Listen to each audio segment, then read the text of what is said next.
રાજ્યપાલશ્રીએ બોડેલીના ટીંબી ગામના ગ્રામજનો સાથે રાત્રિ સભા યોજી પ્રાકૃતિક ખેતીના ફાયદા જણાવ્યા. આવનારી પેઢી ફળદ્રુપ જમીનનો વારસો આપવા સાથે પ્રકૃતિનું જતન, સંવર્ધન અને શિક્ષણના સંસ્કાર આપવાનું આહવાન કરતા રાજ્યપાલ શ્રી આચાર્ય દેવવ્રતજીએ ભાવિ પેઢીના ઉદ્ધાર માટે વ્યસનમુક્ત સમાજ નિર્માણ ઉપર ભાર મૂક્યો હતો. છોટાઉદેપુરના બોડેલી તાલુકાના ટીંબીના ગ્રામજનો સાથે રાત્રિ સભા યોજી પ્રાકૃતિક ખેતીના ફાયદા મળતા રાજ્યપાલશ્રીએ ઝેર મુક્ત ખેતી થકી ધરતી માતાની સેવા કરવા આહવાન કર્યું હતું. પ્રધાનમંત્રી શ્રી નરેન્દ્રભાઈ મોદીના માર્ગદર્શનમાં મુખ્યમંત્રી શ્રી ભૂપેન્દ્રભાઈ પટેલના નેતૃત્વ હેઠળ રાજ્યમાં પ્રાકૃતિક કૃષિની ઝુંબેશ ખેડૂતોએ સહજ ઉપાડી લીધી છે. ત્યારે પ્રાકૃતિક કૃષિલક્ષી વિવિધ યોજનાઓનો લાભ મેળવી જમીનને વધુ સમૃદ્ધ બનાવવા માટે રાજ્યપાલશ્રીએ હાકલ કરી હતી. તેમણે વધુમાં ઉમેર્યું હતું કે તેઓ રાજ્યના વિવિધ તાલુકાઓમાં, ગામડાઓમાં જઈને પ્રાકૃતિક કૃષિ મોડલ ફાર્મની મુલાકાત લઈને પ્રાકૃતિક ભોજનનો આનંદ લેશે. તેમણે ઉપસ્થિત ખેડૂતોને રાસાયણિક ખેતીને તાત્કાલિક જાકરો આપીને પ્રાકૃતિક કૃષિ માટે સંકલ્પબદ્ધ કર્યા હતા. સાથે જ અન્ય ખેડૂતોને પણ માનવ જાતની સેવા માટેના આ મહાયજ્ઞમાં જોડાવા પ્રોત્સાહન પૂરું પાડ્યું હતું.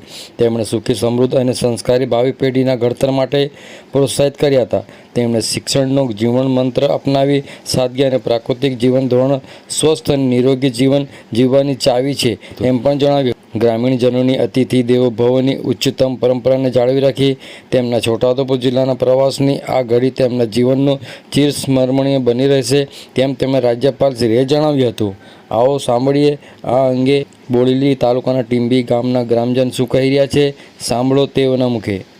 મારું નામ રાઠવા પ્રફુલ્લકુમાર અમરસિંહ, ગામ ટીંબી, તાલુકો બોડેલી, જિલ્લો છોટાઉદેપુર.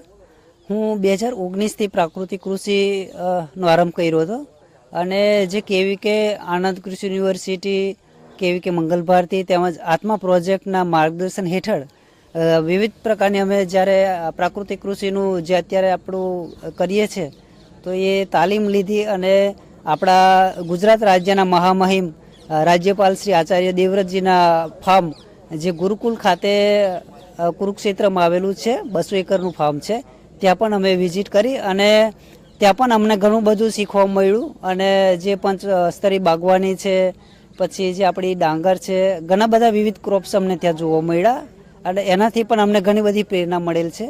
તેમજ આત્મા પ્રોજેક્ટ સાથે અમે ઘણા વર્ષોથી સંકળાયેલા છે. તો પ્રેરણા પ્રવાસના ઘણા બધા પ્રાકૃતિક કૃષિના મોડલ ફાર્મના નિદર્શન થકી પણ ઘણું બધું આપણે પ્રાકૃતિક કૃષિનું અમને નોલેજ પ્રાપ્ત થયું છે. અને એ જ અત્યારે અમે અમારા ફાર્મની અંદર કરી રહ્યા છે. તો બીજા ખેડૂતો પણ આનાથી આપણે પ્રેરિત થાય અને પ્રાકૃતિક કૃષિ તરફ વળે.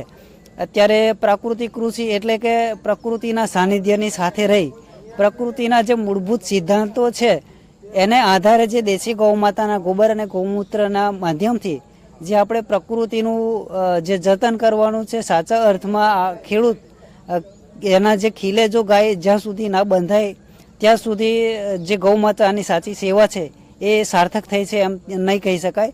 તો વિષમુક્ત આહાર અને ઝેરમુક્ત ખેતી એ એક આખું આપણું એક અભિયાન છે અને એ અભિયાનને આપણે આગળ વધારવાનું છે. અને એ જ આપણે મારો એક દરેક ખેડૂતને એક એવો મેસેજ છે કે દરેક ખેડૂત આ પ્રાકૃતિક કૃષિ અપનાવે. જય ગૌ.